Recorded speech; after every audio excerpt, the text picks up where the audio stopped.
Mark, and I got Gabe Chapman, and Gabe Chapman is running for the PVA, folks. He is running for the Property Valuation Administrator office.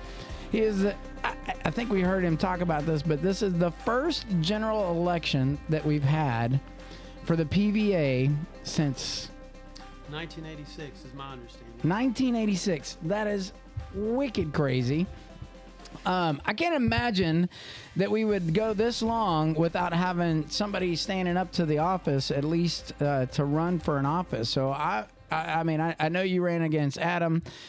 So I guess y'all two were the first two to really kick this off. And now here you are. You're the primary candidate for the Republican Party. How does that feel?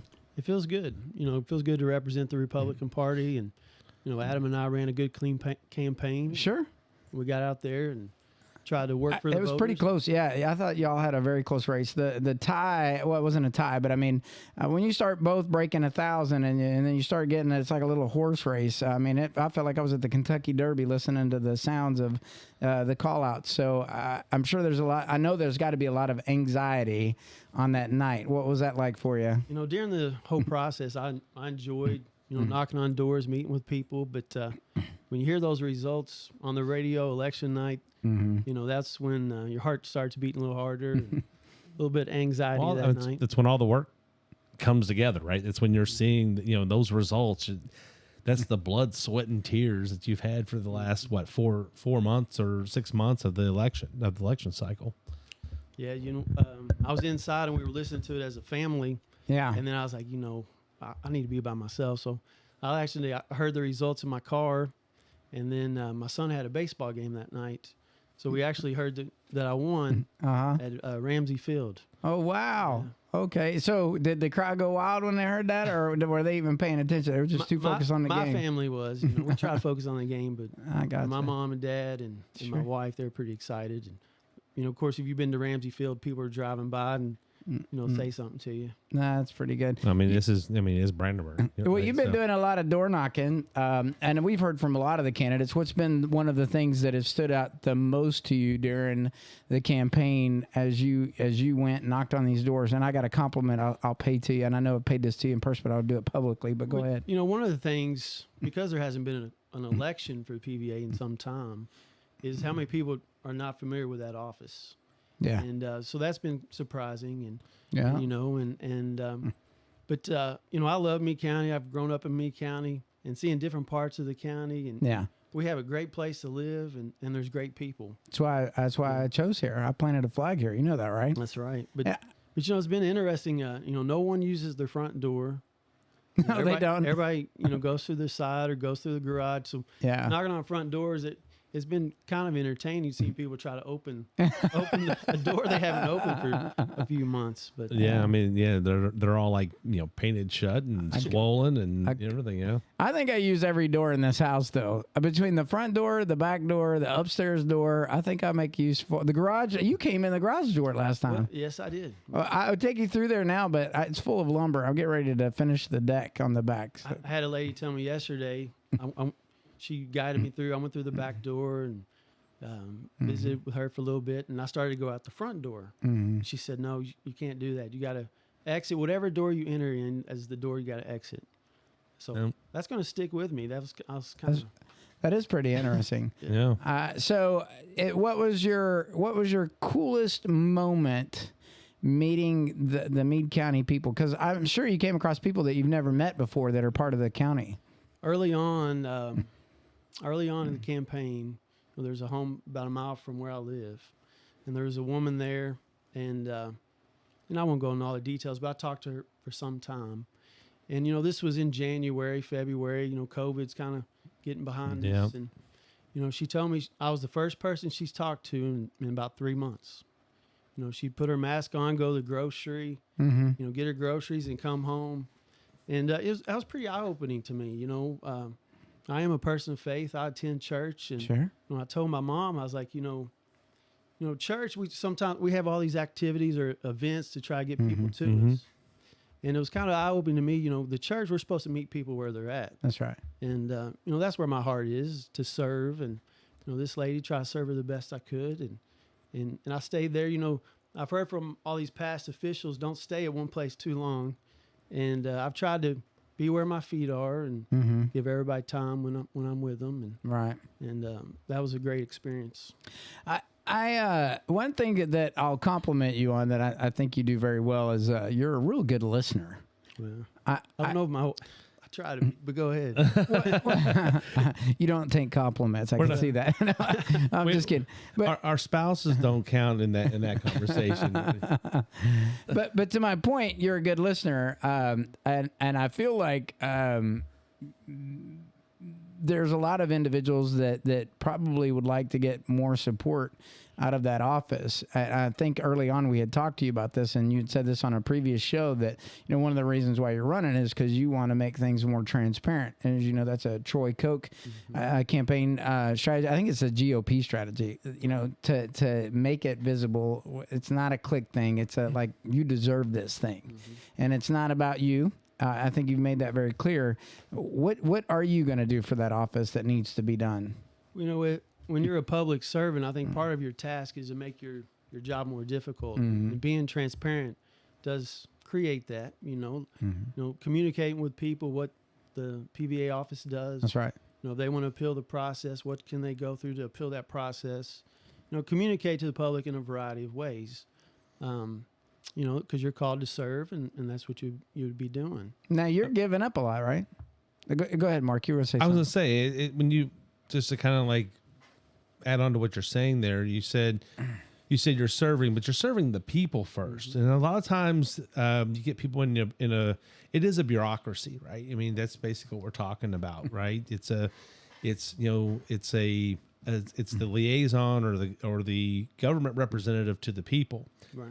But a lot of times people get into those positions and they look at it and say, I'm serving the government, that it's my job to take in as much as possible for the government, right? But what I'm hearing you say is kind of the opposite. It's like, hey, I want to make sure that we're taking in what we're supposed to take in, but make sure that we have the avenue that people disagree or what have you, that you're going to help instruct them on what they need to do to make their point, or make their argument, and ask those questions. And I think that's what a good servant is. Yeah, I feel like I would be lost if I went in the PVA office right now and I said, "I don't like my taxes." You don't. I just bought it, but anyway, go ahead. I think we've seen on maybe the state more so than the state and national races, so many politicians loyal to who got them in office.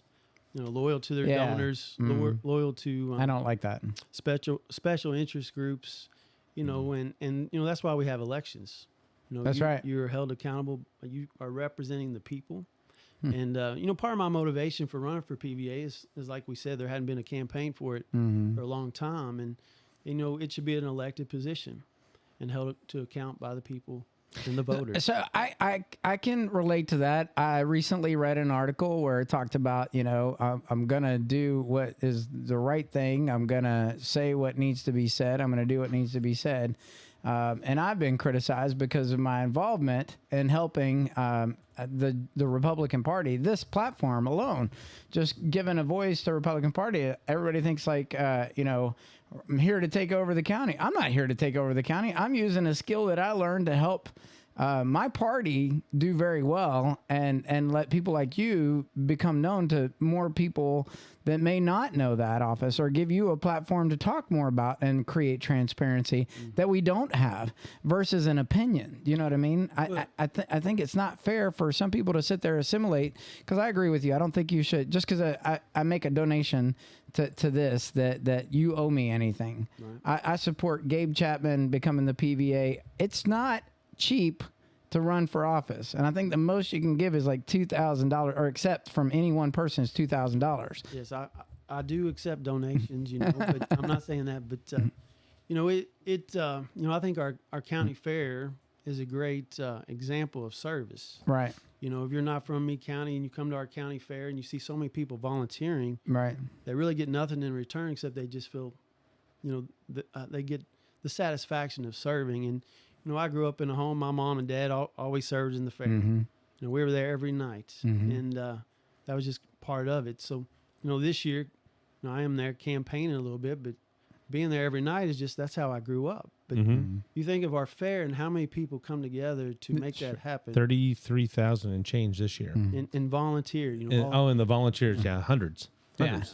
Well, I mean, I consider us a volunteer. We did a service for the fair to be able to publicly do this so Dave could get the word out. I thought, Well, yeah, this, I mean, this didn't cost him anything. I mean, we're there in multiple capacities, most of us. So it's like, you know, you just pitch in. I mean, the whole point of service is to pitch in wherever you're needed or wherever you might be able to make a difference. And you may not be, you don't have to always be a leader and to do things. Sometimes you just need people who will serve and pull a rope or change trash, get up on a ladder or whatever. And those are we had a lot of fun out there. We really did. I enjoyed the setup and tear down of this over and over. It ended up leading us to go to Fancy Farm, but I mean, I've been having fun with this. This is like a fun hobby for me. And we should have had a recording of you all setting up each day. Oh, because was it a well-oiled machine? I don't know. You know, I was thinking of trying to set up my website with your help and. GabeChapman.com. I'll say that, shouldn't I? Yeah. But like, I know there's a donate button on there, right? You would get impatient with me, but you didn't show it. But you know, you're very fast paced and get a lot done in a short time. But your all setup of this at the fair, I do wish we had a recording of that. Well, was it? You're impressive. I had to get the. I'll tell you what. Next time we do it, I'll do the GoPro, set it up on a time lapse, so you can. Yeah. I guess I do have that about me. That's why I tell you you're a better listener, because I'm like, shh, let's go get this done. I just want to be done and move out. I got like 500 things going on in my head, and I want to go get them all done. I can't get them all done, but I try to. You know, my head. My wife texted me an encouraging word yesterday, and she said I've always been steady. And when I first, it's like Noah. But I try to be steady and. You know, being a public educator, usually when someone's contacting me, it's not to tell me how great a job I'm doing, you know. So I've learned to listen, and I learned to try to not be reactive and to listen. And then also, you know, just being humble and knowing that I have a lot to learn and I can learn something from everyone. That is definitely part of your persona. I think that is tried and true. I think the people of Meade County will come to love that about you, especially with all the frustrations. And speaking of that, you know, when you step in and you become the elected PVA for Meade County, because that's going to happen, folks. All you got to do is go to votegabechapman.com and hit that donate button to help him get signs up and everything else everywhere. If you would like to talk to Gabe tonight, you can call our number at 270-945-3418. That's 270-945-3418. You'll be live on the show. You can talk to Gabe and ask him a specific question. He's more than ready to be in the hot seat. He's ready to get your vote and earn it. But the donations help him put signs in yards and get more attention out there. But Gabe's making a huge sacrifice doing this. I know it's not only just for his family and his time away from his kids, going and meeting every one of you out in public, but if you take this job and you get elected, you're taking a new job. You don't get to still be a school teacher, do you? Well, and that's something else. You know, a lot of people, going back to being unaware of the position, it is a full-time position. And doesn't seem like it currently, though. Well, I'm not going to comment on that. Go ahead. You know, I would take a break from teaching, and you know, I started my 18th year teaching. I worked in Meade County schools. And, you know, so I do think my background in math and working with people, and you know, I have a strong work ethic and being fair. You know, working in the school system, you know, and coaching and being a teammate. You know, over my life, I feel like I've always been consistent, being fair, and you know, serving people best I can. Absolutely. So, what is like? Gabe Chapman gets elected. He goes in that office. Like, what's the first thing you're gonna? I mean, obviously, you gotta bring your little box in. You got your flower in there and your plant and a couple of pictures of the family. You go set them up on the desk and all that stuff. I know, have these thoughts gone through your mind? I mean, what is the thing you want to do? That office and the personnel, that all become. I mean, those people still have a job. It's not like you're going to clean out the office, are you? No, I would not. And that's the first thing I would do is to ensure there's a smooth transition, continuity, and you know, and the current PVA, I'm not going to run a dirty campaign. You haven't. Because I want to work well, you know, with the people in that office. And so that would be first, you know. Yeah. Ensure a smooth transition and the staff, you know, try to work with them, make sure they'll stay in place. But at the same time, we live in a county where there's a lot of opportunities. Yep. So I do recognize there may be a person or two in that office that maybe don't like the idea of working for someone new, and so I do think change is hard. I think part of my role was to be prepared.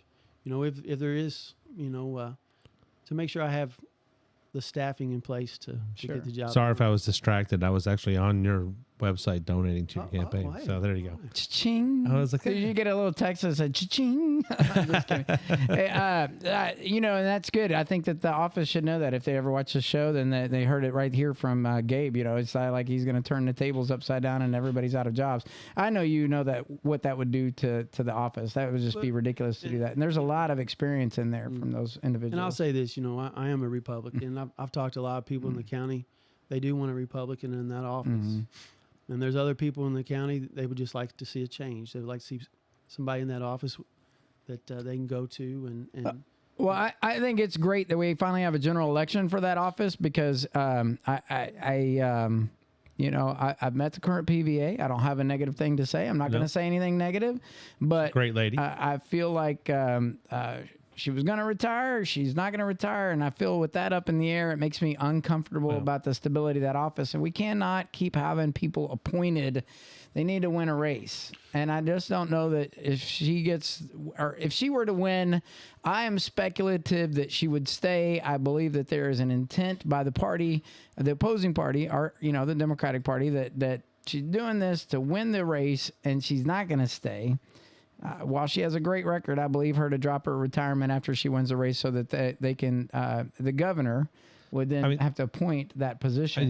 You're not the only one that's speculating on that. We've actually heard that through the grapevine. And, we're not going to get into the details of who said what, but we've heard that multiple times that they had somebody take the test so that they were prepared to be able to take it. And then when they saw that there were multiple people taking the test, that kind of changed. Now, I don't know if that's true or not, and I don't want to get into that. I'm not going to speculate, but it's complete. It creates It just creates the illusion. It's a possibility in the perception that that's going to happen, and we don't want I would hope that we wouldn't have anybody in our party ever do that. I don't want to say that they're doing that.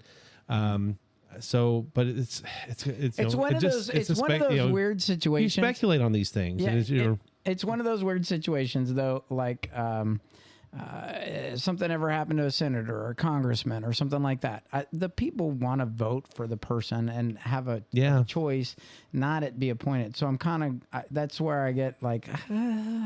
But I got to admire our party. I think that even in all the races, it's been very clean. I think we've tried to keep it very clean on this show. We haven't cast out somebody and, called the scarlet letter or anything crazy against anyone. And I admire that because that speaks to our party. I can't say that the same is nationally. And I know that there's especially a lot of national stuff going on, like you were talking about earlier before we began the show, and I know you're going to comment on it, but we talk about, I know you were going to bring up the issue about certain primary races that were lost by sitting senator or congresswoman. I don't know. I don't know if you want to get into that just yet or not, but it'd be a good segue. Yeah, good. So we wanted to talk about. I wanted to bring up the deal with Liz Cheney out in Wyoming. It was we speculated for weeks. We all kind of knew that she was going to lose this race. But it's because I don't want to, the race is the race, whatever reason Wyoming voters voted for her. I don't believe she has a reality that she understands the reality of why she lost. Right. I don't either. So she feels like, she lost because she stood up to President Trump and that the Republican Party is 100%, if you go against Trump. That's not necessarily true. I mean, there's an awful lot of people who support President Trump and they really feel like right now, a lot of us feel like he's being persecuted because they don't want him to run again in 2024. They're very afraid, them being the Democrat Party, are very afraid of Donald Trump in 2024. And it's because he dismantled a lot of that has to do with dismantling the establishment. He's not an establishment guy. Right. So there are a lot of people in the Republican Party who are establishment Republican Party or establishment people. They're part of this establishment government, and they're afraid that when the Donald Trumps of the world start winning elections, they're ready to break the swamp. They're ready to drain the swamp. The swamp is the establishment. It's the people who have been running things behind the scenes, and they make sure that the next generation installs the same people and the same type of people. And you know what? It's time that we get away from that. That's why you end up with a distrust in all the institutions. And so when the people start taking these things back, right, it scares people. Yep. And Liz Cheney, her dad Dick Cheney, Dick Cheney's been around the block a long time in the Republican Party, but in Washington in general. But that goes back to Gabe's point, I think, where you talk about, he's running a clean race, just like everybody else is. But the illusion is that in politics, there's this tie that if you supported a candidate other than going to the polls and voting, then you're part of that swamp because you're going to get some kind of favor in return. I believe that nationally, but at the local level, could it happen? Yes. But when you start seeing these appointed situations, that's where I start to get more concerned than I do in situations where you run a clean race. I think that comes down to the donor more than it does the candidate. The donor is the one that's responsible to say, hey, I'm donating this and I'm not going to expect anything from it. You can have an expectation, but you have somebody who like Gabe or Gary or whatever that are in the office. If you donate to their campaign, there's no ties to that. You cannot have an expectation of a tie to that because I got it. But if you're in an office and you're making promises that are outside of a donation, getting groups or like-minded individuals, then you can see that happening. Well, you see that happening a lot right now with our local appointed judge executive. But I didn't want to say that. I was saying but you do happen. see that. I mean, you do see that. I mean, there's a lot of money being tossed around and things in these races, and well, I'm not saying that, but I will say that it's possible that there are promises when you're in a seated power that could happen. And I think that's where, folks like when we see the national level, that's where I think those promises probably got a little bit more weight because they got more money to play with than you do in a local election, unless you're in a seat. Yeah. So anyway, I'm trying to stay on the fine line. You know what I mean? I hear you. So, but to Gabe, I think you're running a clean race. I think it's important that we take the example that we're seeing at the national level, and we highlight, and that people get to see you, meet you, talk to you. If you don't know Gabe Chapman, go to GabeChapman.com. Vote GabeChapman.com.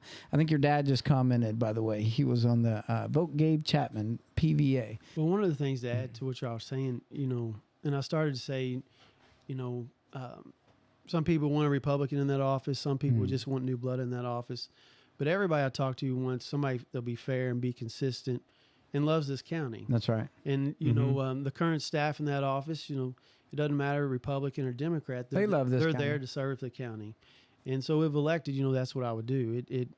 It doesn't matter what party you're in. There's a lot of people I've talked to, and I've talked to them for a while, and hopefully they get a feeling that they can trust me, and I'll work hard for them, and I'm capable.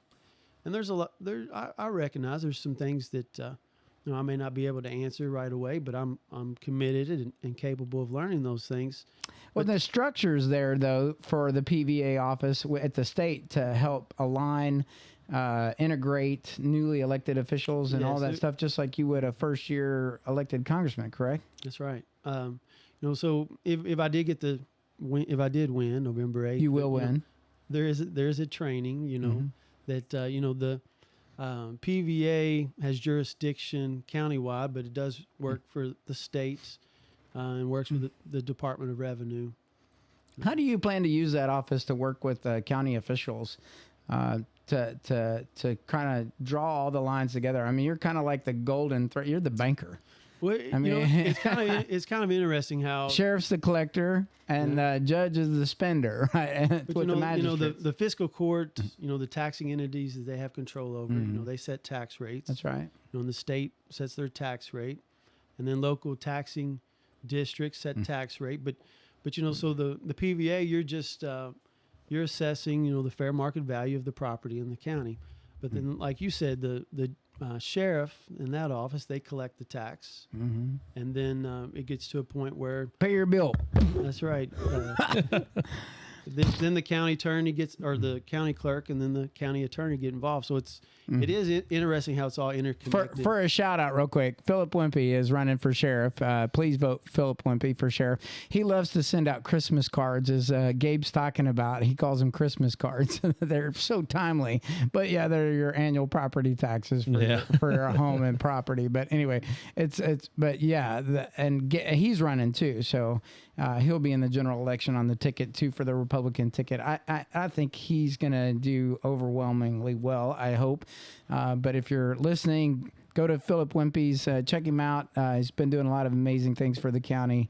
But to Gabe's point, that it's like you got to pay your bill, and that's the charge of the sheriff's office, is to collect that, not just to keep recidivism down, but to also take care of making sure that the funnel and the pipeline is fed, so that the county can maintain roads and That's right. and use that money for purposes that support the growth of the county, not temporary band-aids, hopefully. And that's why we're working with Troy Koch for his office and campaign too. So And it's interesting how many people in the county I've heard say, I don't mind paying my fair share of taxes.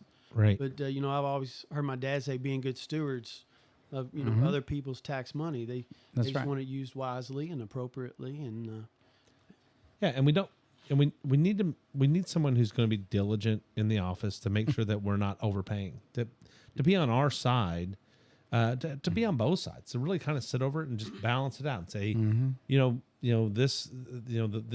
are the laws, this is the rates, this is what this person pays. At the same time, do the be that gatekeeper, or be that liaison for us as the taxpayer, to say, well, maybe this is not being applied in the right way, or what have you, because we're going to expect that the PVA understands the law better than we do, and understand what's what we're supposed to pay, and that that person's going to make sure that we're assessed appropriately. Well, I'll tell you a key thing that's been important too, and to your dad's record, and the other magistrates that are duly elected on that panel for the council there, or the court, they haven't raised taxes in over 12 years. That was a conversation I had with your dad. They have kept that down, and a lot of that's because of our growth in the county. And unfortunately, it's sad, but with the growth of the county, a lot of inflated house prices have gone up. One of them, you know what I mean? But it's hard to find a house, even if you wanted to go out on the market right now and find a house that's turnkey. You either got to buy land and build, or flip something. and it's interesting how all these problems, we saw during COVID, supply chain issues, and how everything's so interconnected. Right now, there's not enough people working, filling a lot of these jobs. So, and at the same time, young people in their 20s can't afford to move out and buy a home. There's not enough rental properties. So more of those people in their 20s are staying home. And so they're maybe I'm not going to comment on that. Maybe not having to work, but I'm okay with that. I'm okay with a house full. I'd rather have the house full and multifamily homes, right? I've told my daughter, when she gets a job, she can stay home, but she's going to work, and we put in a pool, and we can do some save things some with her. money. Yeah. But Mark, you said something. One of the things I think we can do a better job out of the PVA office is increase the communication out of the PVA office. The homestead exemption is a tax exemption, and the savings to citizens of the county. And when you're 65, you qualify for that exemption. And I think that's something our current PVA office does a good job. How much is that exemption at 65 when you turn 65? I believe it's $40,500 right now. And but not only when you're 65 or older, but if you're fully disabled. So there's a lot of people in our county fully disabled that would qualify, but they're not aware of that that tax exemption. So Right. Do you think that 40,500, given the inflation of the prices, is No, a fair homestead exemption? I think they set that exemption in place 2 years at a time. Mm-hmm. And I really wish, I don't know if the General Assembly can get involved and raise that. Sounds like you're on the lead point right there. But Yeah. I do think, I mean, is that something that you would take to the legislature on our behalf and see if you can't get that raised? Or that's something that your PVAs can work with the PVA Association. They can work with their, Nancy Tate, Stephen Meredith, communicate. As you're hearing from the people, the taxpayer and voters, that's the group of people most concerned. So to that point, I think it's 70% disability for VA. Okay. And then you qualify for that 70% to 100%. I don't think you have to be fully 100% if you're a disabled veteran. Okay.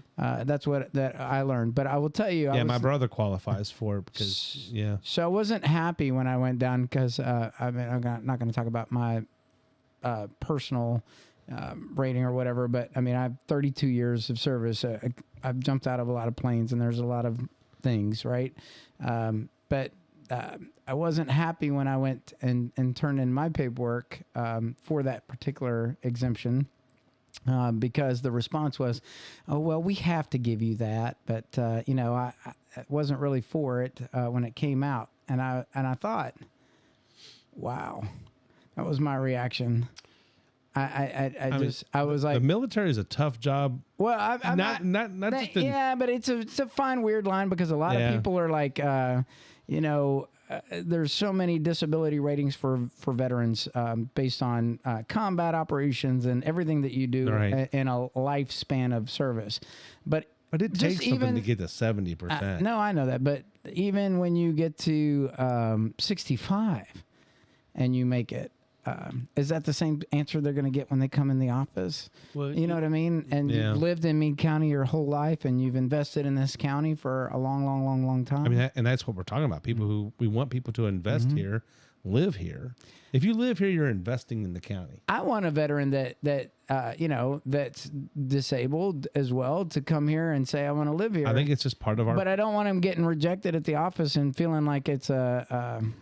I don't want him getting accepted at the office and then making it feel like you shouldn't have even asked. Yeah, right. Exactly. You know what I'm saying? So that was a little rub. It wasn't from the staff. I'll just tell you that. There are some disability exemptions you have to reapply for each year. Absolutely. But for military veterans, once that's in place, you don't have to reapply each year. But it was just the experience. I would hope, and we have such a veteran community, and I've heard negative comments about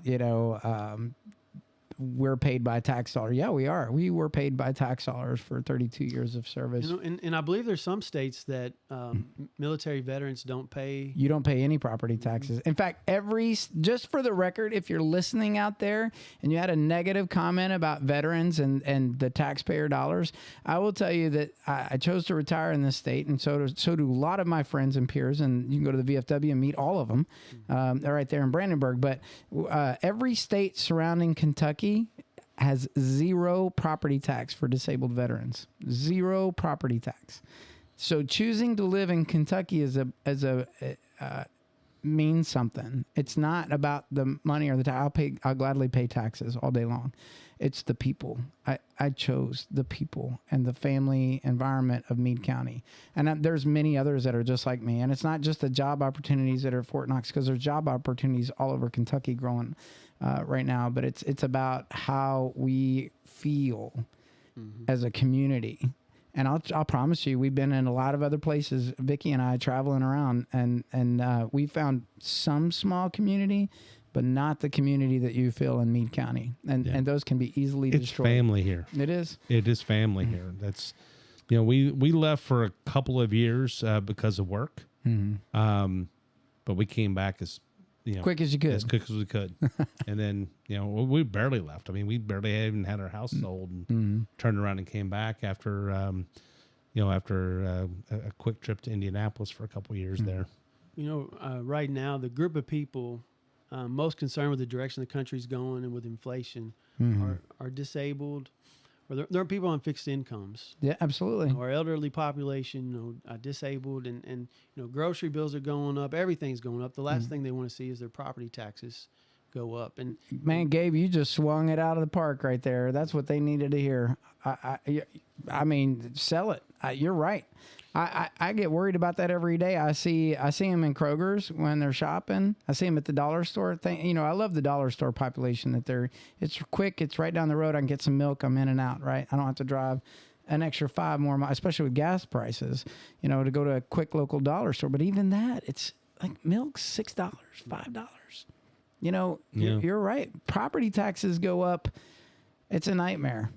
I couldn't imagine. And then, but here's the thing, ladies and gentlemen, if you were to meet Gabe Chapman in person and you had a situation where you thought it was unfair, I feel like you're going to get to meet the guy who's going to sit down with you and help you get to an end state that takes care of you. Yeah. Is that who I'm talking to? Yeah. I've had a lot of people want me to promise things. Like, you promise not to, I can't promise that, but, I do promise to work with PVA Association and our local legislators to do what I can. And, a new perspective to that office, to see what can we do differently to best serve people and what's keep more money in their pocket. What's the website look like? What's the, how do you communicate with people? How are we keeping people informed and such? I was looking up the website a while ago and you started talking about communication and, it's not, the most user-friendly application. Let's just say that, right? It needs some work and it needs somebody to address that. And I know it takes a little bit of investment. But really it starts with somebody who cares about it and wants to make it better. But you think the first source of communication for a lot of people is get it on their phone and search for some information there. Google. And the better website we have where people can be served through that website, and be more convenient and get the information to them. Well, I think what Troy brings to this race this year is that transparency too, that allows a platform for all elected officials. With the use of town halls that he wants to do and round robin through each district in a quarterly fashion, so that people can ask those tough questions. And maybe they don't get to get off work at 5 o'clock before the PVA office closes. The PVA closes at 4:30. I know that, but he might be. Well, knowing Gabe, he'll stay an extra 15 minutes to listen to somebody. But I think Brett County they do have office hours on Saturday. Yeah, and I think at one time that was in place. I do think because things can be done online more. I don't know if that's going to be a need, but that's something that we need to listen and see what citizens would prefer. Yeah, and a lot of people like to grip and grin versus to click and win. You know what I mean? So I think having the platform to be able to go out and meet constituents, obviously going door to door has an impact. But I have a town hall set up in a local community that's part of Meade County, and then listen to them ask the questions live and in person. That speaks to the willingness of the elected official to go to those levels. So I was talking to Troy the other day, and he said we're communicating that same thing, and you can't offer solutions unless you know what the problems are. That's right. And so you got to hear from the citizens and the voters and the taxpayers what are things they want to see done differently.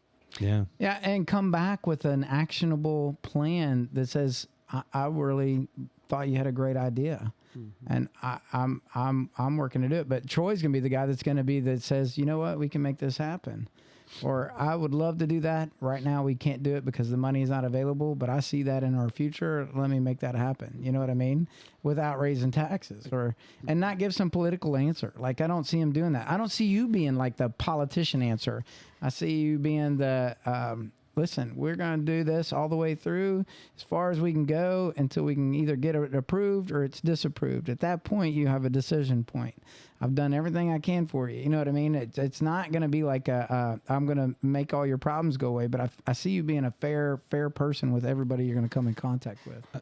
I don't know if you've ever gone to the website. I don't know if you want to bring it up or whatever, but I mean, I'm at the meadeky.com. I don't know if there's another website, but the only website I can bring up from Google is it basically just says office hours. That's basically all it says. Doesn't tell me, it says office hours, address, telephone number, fax number. Do people still fax? I don't know if that's still a thing or It not. is important to have multiple forms of communication. You know, my wife, she buys things online all the time. And I don't. I like to go to the store and No, it's just got phone numbers and hours. That's all it's got. Yeah.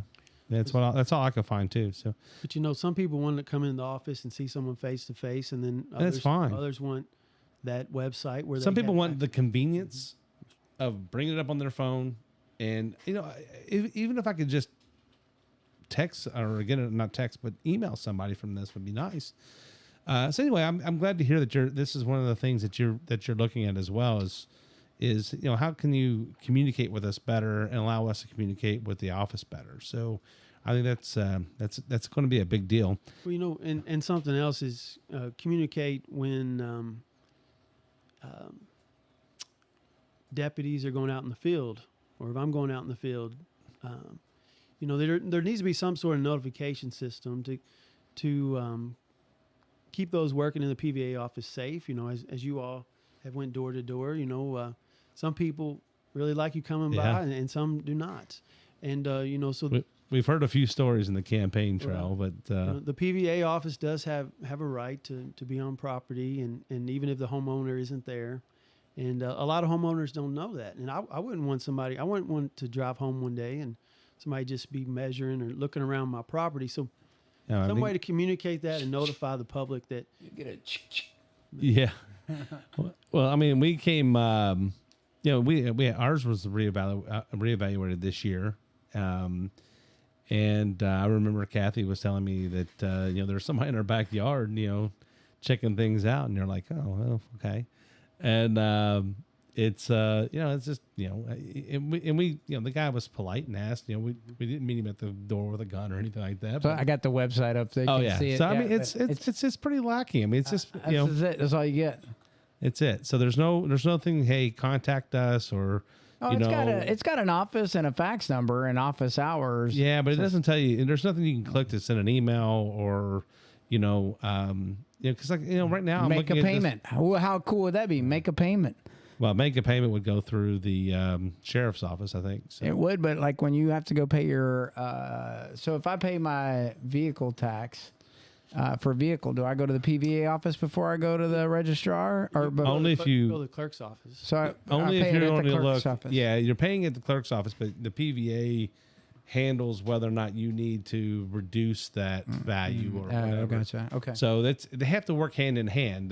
You know, the PVA is pretty much about the administration of rates and values, right? I got to tell you, that's the one thing I don't like about this state. If I was to make a complaint about Kentucky, I already paid tax on it when I bought it. Why am I paying tax on it again and again and again and until it's absolutely worth nothing, but I'm still paying tax on it because if I wrecked it tomorrow, the insurance would total it and give me less than what you're telling me to pay taxes on it for. Yeah. But that's what I don't understand. You know, and that's something else. If your vehicle, I've never been to a state I pay personal property taxes for something else that I bought from a store. You know what I mean? But anyway, go ahead. Sorry. well, like back to your vehicles, if your vehicles have high miles or it has damage and the repairs are going to be high, you know, I mean, you can contact the PVA office and they can work with you on reducing the value. yeah. It's just that they're going by a book value. yeah.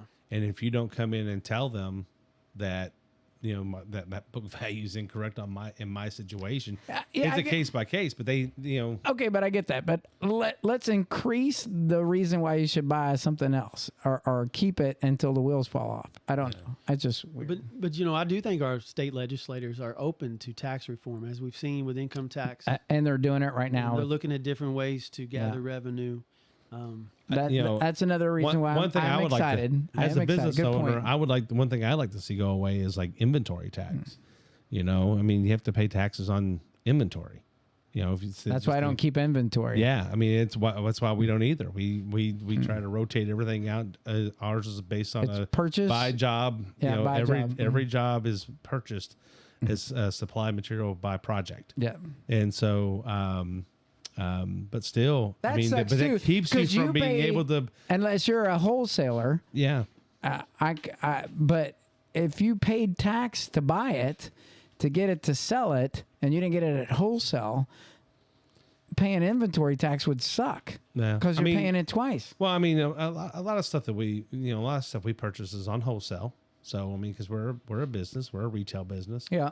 And so, but in that case, it's like, why do I have to pay tax? Well, I mean, I don't understand that. I don't understand the inventory tax on because all you're doing is trying to force everybody to sell off everything every December. I don't want everybody. Yeah, right. So I don't want everybody freaking out on this call. Okay, we love paying taxes. We love working. We love working and paying taxes to help our communities, roads, infrastructure, and everything else. Yes. I am not working so you can sit at home. I'm just letting you know that right now. Yeah. I am not working and paying taxes so you can sit at home. And these, I'm working so my water lines have water in them if my house ever catches on fire, and the fire department can show up with That's that right. equipment to put a fire out so that I have a home to live in. yeah, we're talking about. I mean, the taxes that we're talking about right now are not the taxes that affect everybody. No. And all they do is stifle. They stifle like your retail stores and things like that. So because And who wants to come in? I mean, this county has we need to find a way to eliminate that in the state of Kentucky, or at least in this county if we can, because it'll help boost businesses overall. I'd like to make a second point. And the second point is, I got it. I worked in the Army. Your taxpayer dollars paid my salary. If you don't like that, then get your congressman to vote for not an all-volunteer force, and don't make it a career and just make it and that's never going to happen. I can tell you that. Yeah. But I earned a living making a salary as tax dollars, but I also paid taxes on my tax dollars. Well, I think what the General Assembly is doing away with the income tax, which is great. You don't want to do anything to discourage people from working. That's right. And so the tax is moving to more of a consumption tax on services, and where people which helps.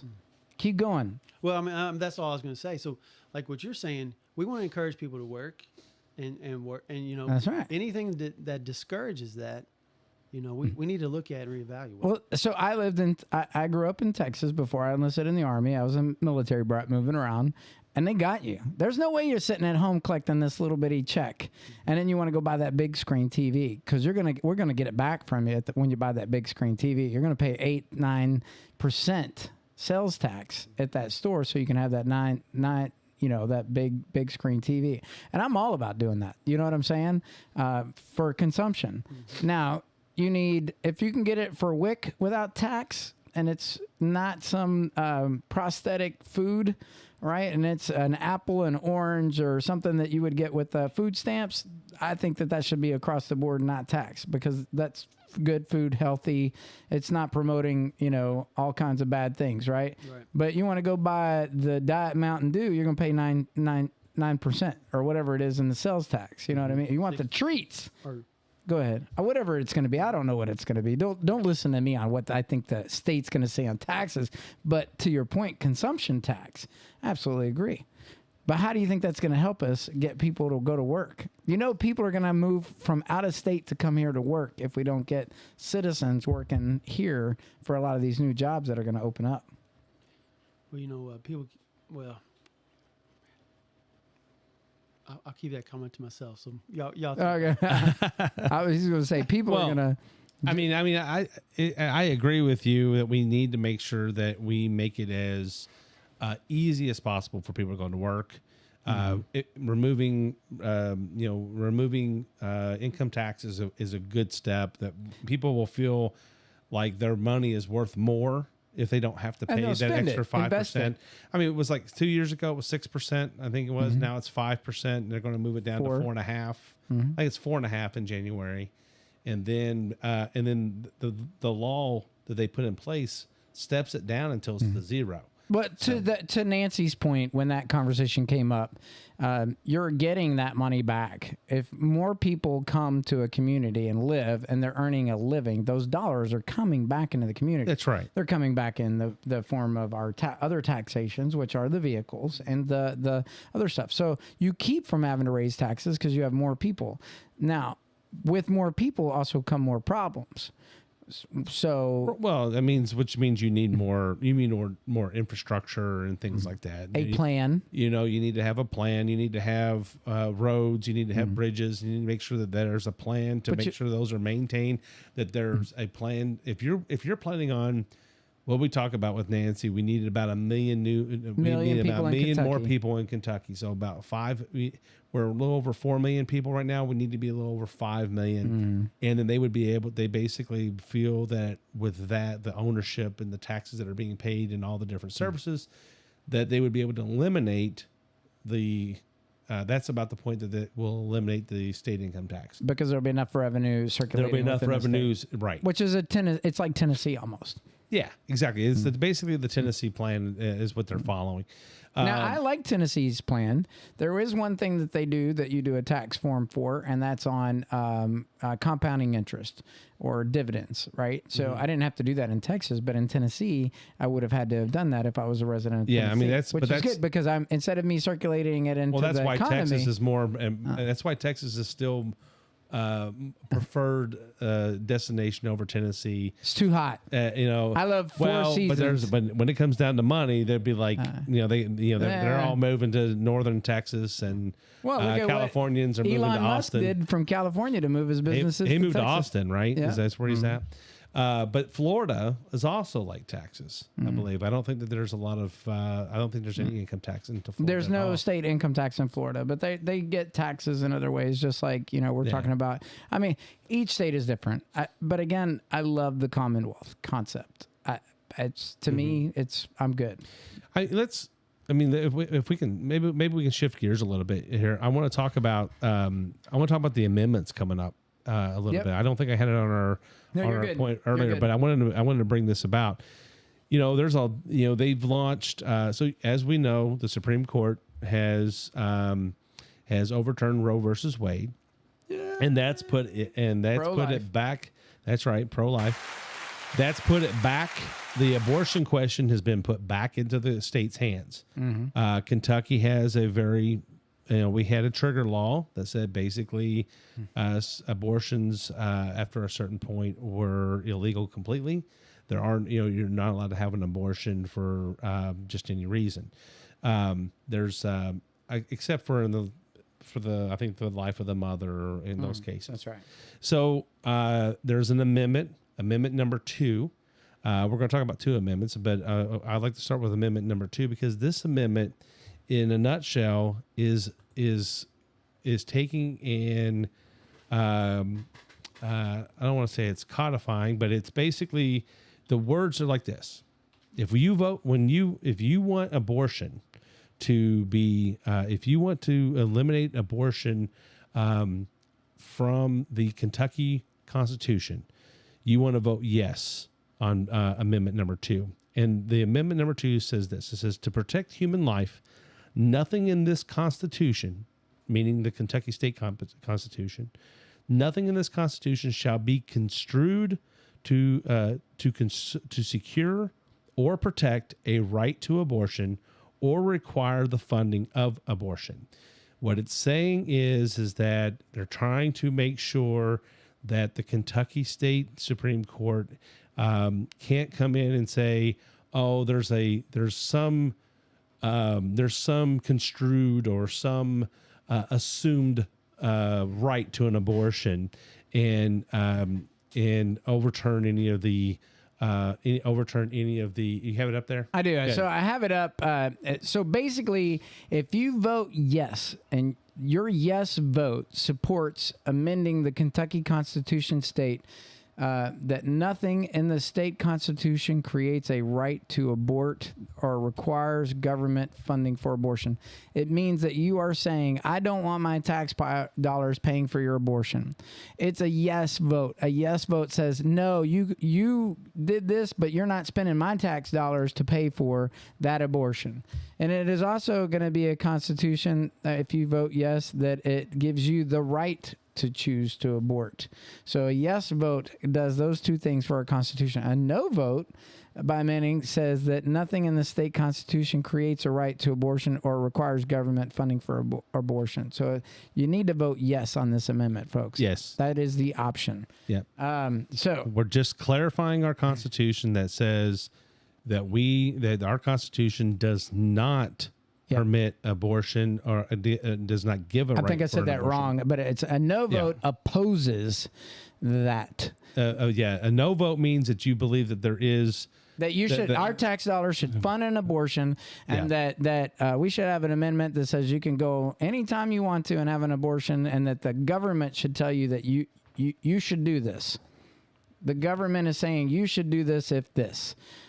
That's where I think we designed our Constitution in the federal as a republic, built on laws, but laws to protect the citizens of the United States of America. And two, I think our Constitution for the state of Kentucky was designed to do the same thing, but there has to be a separation between the state and that's why it's so important for everybody to come out and vote. Mm-hmm. I mean, a lot of people in these midterm elections, we'll have very low voter turnout. We'll have in the 30%, 35%. Listen, I believe Meade County is by far pro-life. Okay, I believe that in my heart. And we need every Kentucky citizen, every Meade County citizen to come out that's eligible to vote, to come out and vote in favor of both Amendment 2 and Amendment 1. And we'll get to Amendment 1 in just a moment. But Amendment 2 specifically about we've got to protect our rights as a state to say that abortion is not a right of a person, that the state has the right, that has the ability to limit abortions in the state of Kentucky. And so we need every person to come out. That's the other thing is we were talking about Liz Cheney earlier, and I think we need all Republicans to come out, and even some of those Democrats that are really Republicans that haven't changed yet.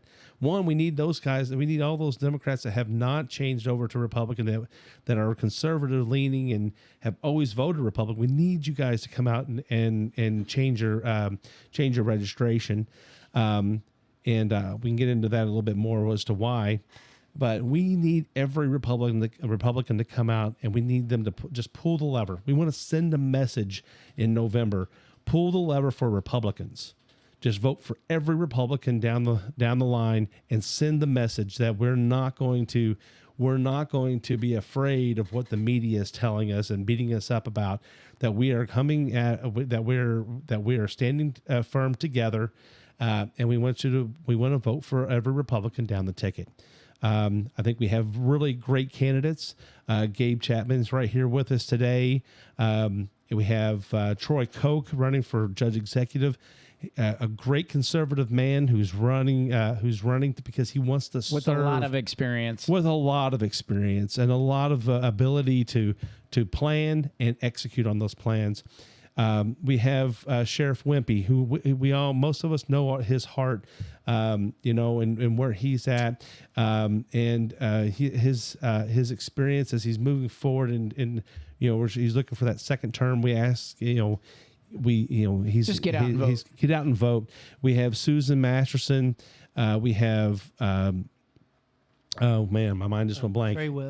Trey Webb over in the 6th district. Don't forget Tom Goddard, man. Tom Goddard in the 1st district. I was going to go down the list, but my mind just went blank. Sorry, everybody. You're all right. So we have Tom Goddard in the 1st district. We have Eli Dix in the 2nd district. We have Billy Sipes in the 3rd district.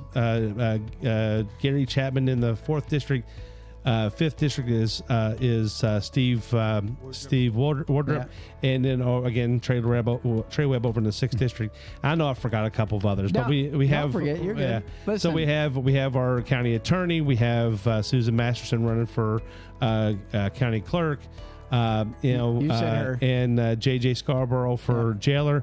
I know a lot of these people aren't opposed, but we need you to come out and vote vote for every one of them, and let's just show the numbers. Let's get 70-80% to the polls. We need a big number to show what we. This is how you overcome. If you think there was a problem with the last election, with the 2020 election, then you're ready to vote. You're ready to vote and come out and vote hard. Vote straight Republican, and let's send a message to the Democrat Party that we're not going to take this anymore. So I'm going to give you a little note, folks. If you're out there listening, there's a lot of Democrats rolling over in their graves right now because their names are coming off the voter rolls. It's a lot of activity happening in our legislation, and there's a lot of activity happening right here in Meade County. And all you got to do is come and see us on September the 9th. Our headquarters, it is at the old Meade County train station office. It's right off the bypass. If you know, how would you describe where it's up from the New Dollar Store there? Where it's right before you get to Weldon Road, or coming past Weldon Road on the same side there, coming out of Brandenburg. It's the Simmons and Realty office. Everybody has seen the Simmons and Realty. But it is branded Republican. It's going to have Meade County Republican Party across there.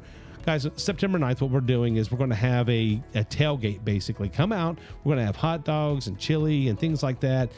Come out. Before the football game. Right before the football game. And then afterwards, hey, we're going to head down to the Meade County football game and go support Meade County Green Wave that night. So, and you can come meet all of these people that Mark was just talking about and shake their hands.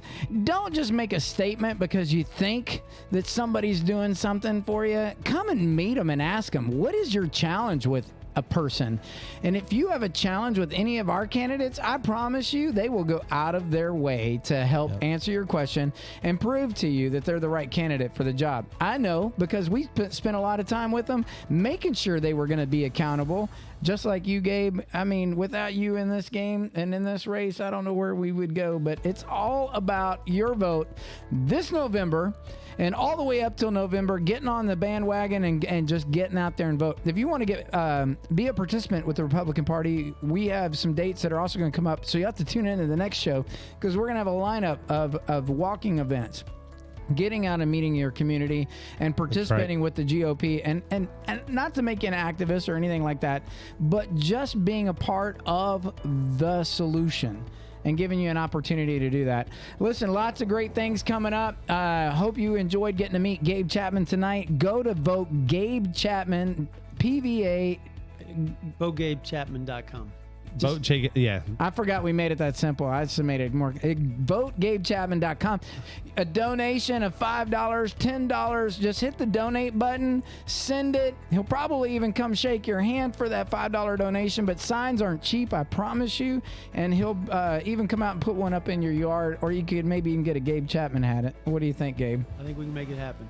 Yeah. Yep. Hey, and if you want, you can always call the Meade County Republican Party telephone number. It's 270-945-3418, and we can put you in touch with any of our candidates. So, who knows? They may even be manning the line one day. So when you call in, so. They're not hiding from you, folks. No, they're trying to get out and meet you. So let us know if you need them to come see you. Absolutely. You guys have a great night. We will see you again soon next Thursday. Tune in.